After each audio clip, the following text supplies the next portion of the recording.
Welcome back to Figure Depot. Today we're going to take a look at the McFarlane Toys Wonder Woman Who is Wonder Woman figure from the Collector's Edition line. Awesome figure right out of the box. I can't wait to get a closer look. I don't have my standard video editing software right now, so this is just going to be a one-take review, so if I fumble over my words, please forgive me.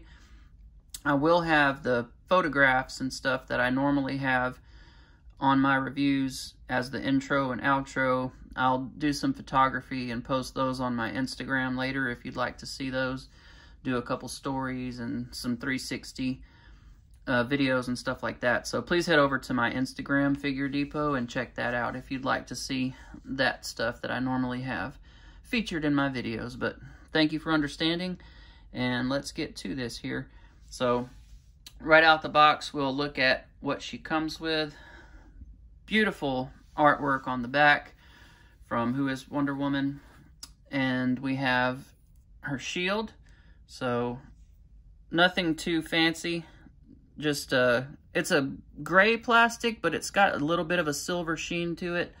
Not quite as shiny as I guess some people were wanting, but to me it's fine. I think it looks good. The gold paint is really nice.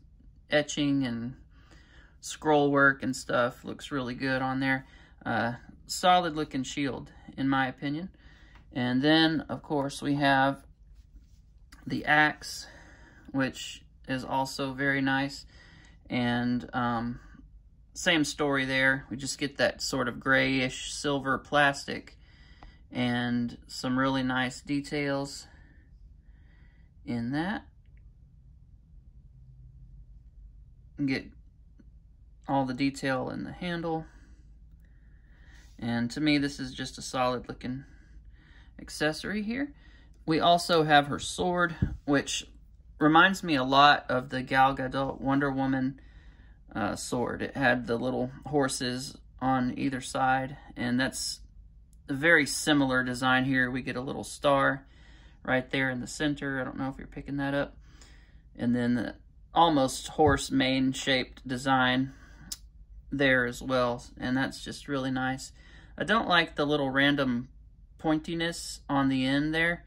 I would prefer it just tapered to a point, not have this. I'm probably going to trim that actually, because yeah, I'm not ever selling this, so I might as well customize it and make it what I want it to be. But I do love the hilt of the sword there. That's a really great design. We also get our machine gun shooting hands, because we know Wonder Woman loves to shoot machine guns. I feel like these should have been C-grips, but you know, it works.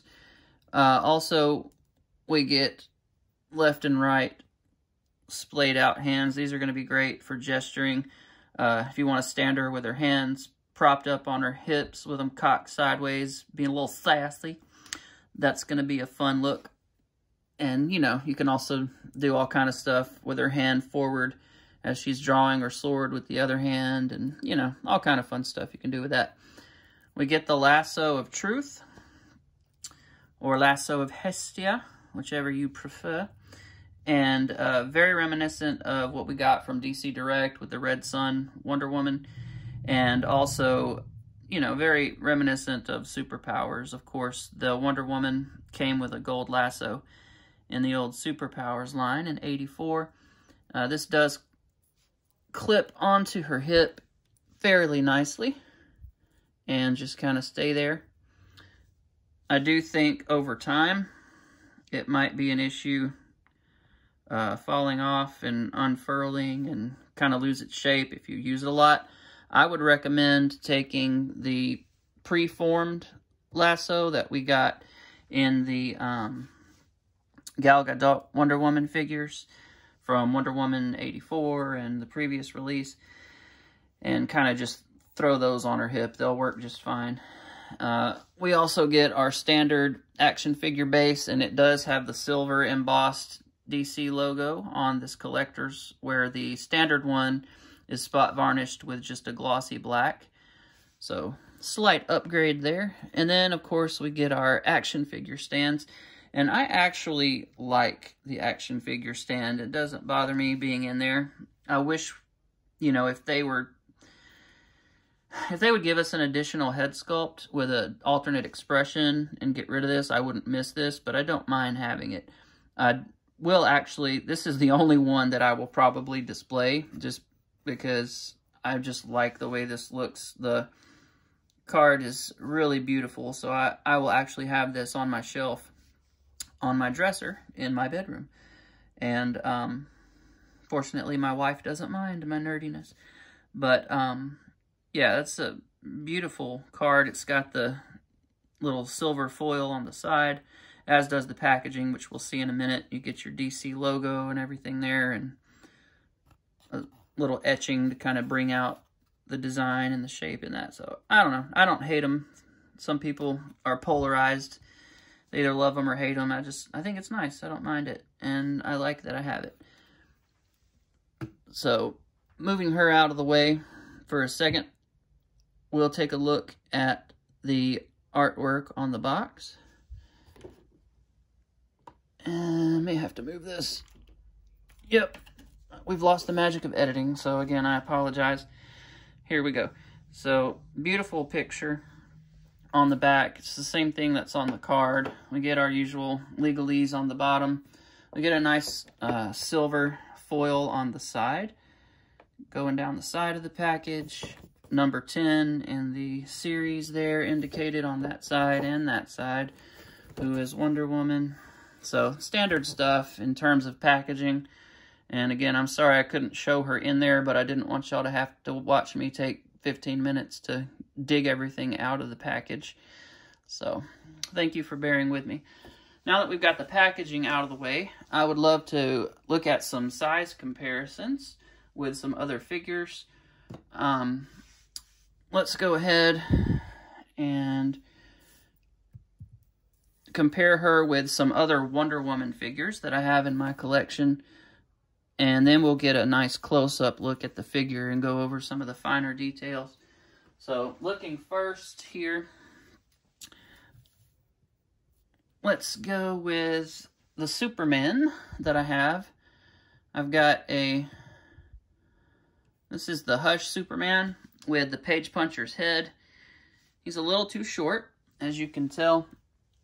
We've got Christopher Reeve NECA head sculpt here on the Action Comics 1000 buck. And to me, you know, it's a great looking figure. They look great together, but it's just not going to be quite tall enough. Who is tall enough, I think. I haven't done it yet, but let's see. He's actually still just a little bit shorter. But it's the new collector's edition Superman that comes with Crypto. And they actually are pretty close to the same height. And I'd put the Red Sun Superman head on there, and I really like the way that that Superman looks. He is jacked, so if you don't like a super jacked Superman, you might not like it, but for me, I think it looks really good. And also, we have the Batman Year 2, and to me, that Year 2 Batman with this Wonder Woman and that Superman is going to be my DC Trinity. I think so far that is the best that I have in my collection. Let me know what you guys think. You think this is a good look? To me, I think it works really well. Yeah, I really like what I'm seeing here with these. We'll move them back out of the way and take a look at some other figures real quick. We've got Batman from Nightfall, and you can see he's just too short next to her. Let me back him up. There we go. Yeah, so he's a little short next to her. Robin, again, is actually really tall, so to me, he's actually a good size to be compared with her. So once you get rid of this Batman, put this one back in the mix, those actually pair very well all three together in terms of scale. This is going to be your Wonder Woman, you really got to scale large with your figures. So the Tim Drake Robin and the Year 2 Batman are probably going to be the best options. So for some other female figures, we've got Catwoman. She's going to be a pain in the butt and not stand up for me. There we go. We've got Catwoman and Batgirl. And these scale pretty well, in my opinion. Wonder Woman's going to be taller than Batgirl. And Catwoman she does look a bit small, actually, with this Wonder Woman. Selena Kyle can be petite. I don't know how tall she's supposed to be in the comics. Wonder Woman is listed at 6'2". So, you know, if Catwoman was, you know, 5'8", something like that, or 5'6", 5'7", somewhere in that range, I guess that would be all right.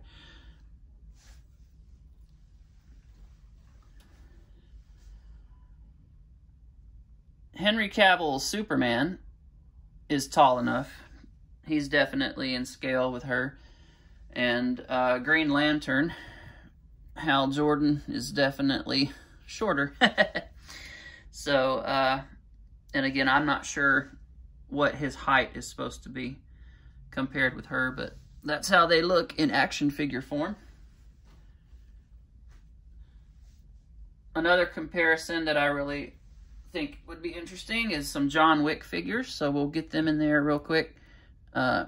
John Wick from Diamond Select, those figures are good and tall, so those actually I think pair pretty well.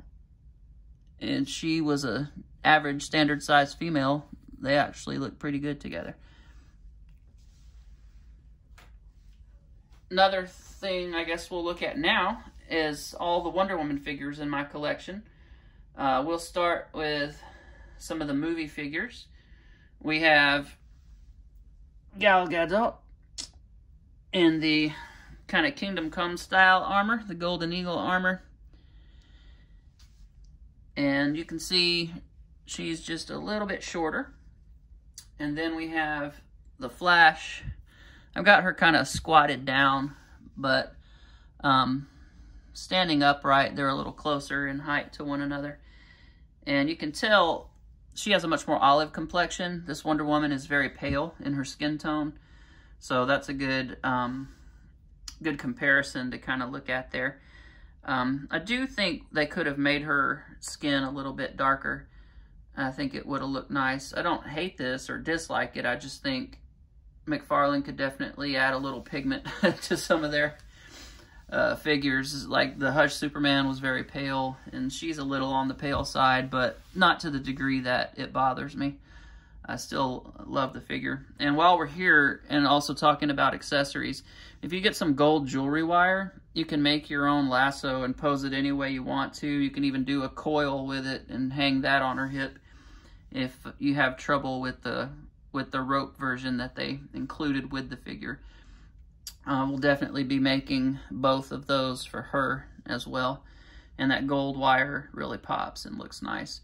The color match, I think, is a little better with the particular gold wire I got with this gold paint that's on that version. It's a little more subdued. This has a bit more of a yellow to it, almost a yellow-greenish hue to it, whereas this one is just a straight, like, yellow gold, almost leaning a little towards copper, if you will. But anyway, there's all kinds of different colored wire out there that you can find a good match for. Looking next, we will take a look at the Wonder Woman from the Red Sun from DC Direct. And to me, like, she's a really great Wonder Woman. And you can see, again, the skin tone is a little bit darker, which I think really helps the figure. I think it looks good to have a little bit more olive complexion. That looks very Linda Carter in the face, which I love. And you can see we've come a long way in sculpting and articulation. She looks really, you can tell the improvements in technology are really nice. We also have the not McFarlane. Why I say McFarlane? Help me. Frank Miller, Dark Knight Returns Wonder Woman here, and she's a bit shorter. Of course, this is a Mattel figure, so she's in the 6-inch scale. So this is on the larger end of that scale, but yeah. Next, we will take a look at Public Enemies, which you can see right off the bat is shorter. I do love the leg sculpt on this figure, though. And then we have, in 6-inch scale as well, the Linda Carter Wonder Woman. And once again, you can see a more olive skin tone. This is more of a light pink. And, yeah, I think that olive complexions just look better. On camera, they look a little orange. They're kind of funky looking, but in hand, in person, they're not quite so yellow-orange. They're just a nice natural tan. What about this head on this figure repainted? Huh? Maybe. Next, we can take a look at Superpowers. So we have McFarlane's rendition, and then we have Kenner's rendition. And both of them, funnily enough, have a darker complexion as well. She still has, it's in more the red side than the orange side, but it is a few shades darker. And I think something like this would have been perfect to go with here. But again, just kind of nitpicking. It's not a deal breaker or a major crisis in any way. Now, one last figure I'd like to do a comparison with is She-Hulk from Marvel Legends. And I was thinking that she was going to be a little shorter than She-Hulk, but actually she is taller than She-Hulk. So there is She-Hulk next to Diana, not wanting to stand up. She has the worst ankles. All right, let me back her up because she's too close to the camera. There we go. Now you can see she is just a little bit shorter, and she should be quite a bit taller if she were in this scale, but of course, being in the 6-inch scale, she comes in shorter than Wonder Woman. All right, now we'll just get a close-up look at Wonder Woman, and then we'll be done. Coming in here, let me back my light up. All right, let's get a nice look here at some of the details. So we've got a beautiful portrait. I really like that. Looks very nice. She's almost got a hint of a smirk, although it's not super pronounced or exaggerated. It's just a nice subtle smirk, and I really like that. The paint on this is beautiful. You get some nice kind of pearlescent sheen there. I don't know if the camera's picking it up quite as well as it looks in person, but it's definitely there, and it looks nice. And I like that we don't have lines across the front, but that they waited to do it from the side and wrap it around to the back. I do like that detail on the back, but I would not have wanted it on the front of the figure. While we're back here, she's got her star-spangled trunks, and they look really good. And then on the front, one detail that I'm going to alter, she's missing one of the stars. And again, this may be accurate, but it bothers me. So I'm going to add one more star up here in this dead space, just below the belt. And I'll do that myself. Not during this review, unfortunately, but you can see it on my Instagram later. We get nice silver bracers. I kind of like the style of the bracers that were on the Superwoman better than these. They seem just a little hard-edged and a little thick. It's not terrible, you know, but I think I would have preferred that look to these. Looking at the front of the boots, we have a nice leather texture, which looks really good. We have a gap in the stripe from the shin to the top of the foot because it's not on the ball peg. I may go back and paint that. And then, actually, I am going to do it because it does bother me a little bit.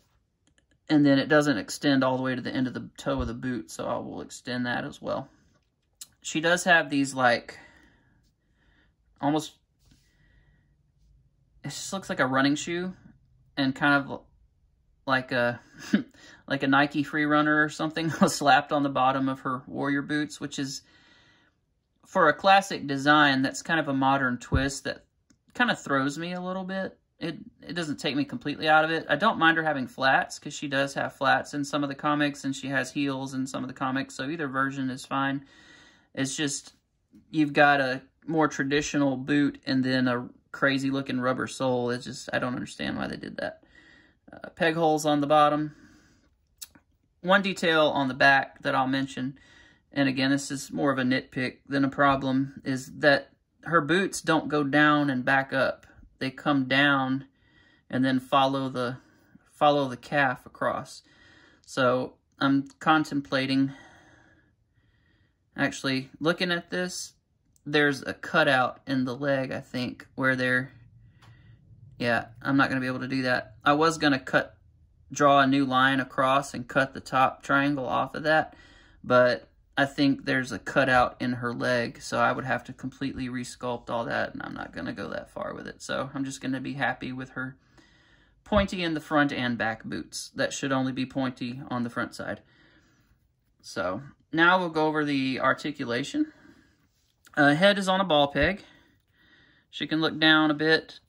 She could look back if her hair, and again, this hair is like much softer than previous releases, but like right here where it's so thick, even though it's soft and rubbery, it's just too thick to get any kind of upward looking movement. So you will have to use that diaphragm joint for her to look up. But you get a little tilt side to side, but again, it doesn't hold because the hair pulls it back. But yeah, you get your rotator cuff, standard deal there. You do have a bicep swivel, and it has been dipped in lubrication to keep it from snapping, so that's good. But the cut is so pronounced, and it doesn't follow the natural shape of the deltoid, that it's very difficult to use. I probably will just not use mine. And then you do get double jointed elbows. You do get your standard ball peg wrists, so all that functions just like all the other McFarlane toys. She can go up really high, which is good. This gets a little gappy, so you just have to, when you're posing it, if you're going to take photographs, you want to make sure you kind of slide that back over and fill that gap in. That's just something for you photographers out there to pay attention to when you're posing. She does do the classic across the face pose fine. You see that gap in the bicep cut there? It just looks weird, but she can do it. So you can get that classic pose, which is good because you want your Wonder Woman figure to be able to do that. And then again, the diaphragm joint, no forward at all. You can turn the head down, but you're going to have to bend her at the leg to really have her looking down any kind of way. She does have great range. I mean, that's an awesome kick there. So, good range in her kick. And she can go back quite a bit as well. You do get double jointed knees. I don't know why they made that cut so deep on Superwoman, and it's of course reuse of Superwoman from the arms and the legs here down to the knee. The Poison Ivy figure, if you've seen Poison Ivy from the movie wave, Batman and Robin film movie wave that just came out, Poison Ivy has the most perfectly designed knee joint. When you bend it, you don't have this huge crazy gap like that. It's very smooth. Like even the Batman in the year 2 Batman, when you bend his knee, like you don't, it's just smooth profile, a nice smooth round. But with her, you get this big crazy chunk out of her leg. I don't know why we're going backwards in engineering. We should be going forward. That's my major gripe with this figure, is just that massive chunk cut out of her knee. I don't get it. Especially when they did such a great job on Poison Ivy. Like, it doesn't make any sense. We do get ankle pivot. We do get swivels and hinges. So, all kind of range. And then our toe articulation. So, articulation is very dynamic. It just is ugly at the knee. That's a bit baffling to me why they would do that. I mean, I know it's reused from Superwoman, but, like, why did they do Superwoman that way? How you gonna do a girl like that? It's so cold. But anyway, so there's Wonder Woman. McFarlane, DC Multiverse, Collector's Edition. Beautiful figure. And a lot of fun. So glad to have it in my collection. And I was waiting so long for this. They sent it out from Georgia to Las Vegas, back to Texas, and then down to me in Mississippi. So it took forever for her to get here, but she's finally here, and I'm absolutely thrilled. So thank you so much for watching. This is a fantastic figure. So glad to have it in my collection. The only thing I would really want to change about it is the way they engineered the bicep swivel and these chunky, gappy knees. But yeah, other than that, and those are not deal breakers for sure, I'm just glad to have her finally. Thank you so much for watching. Please check out my Instagram if you want to see action figure reviews and figure photography. I'll be over there, and I'll see you guys later. Thank you so much.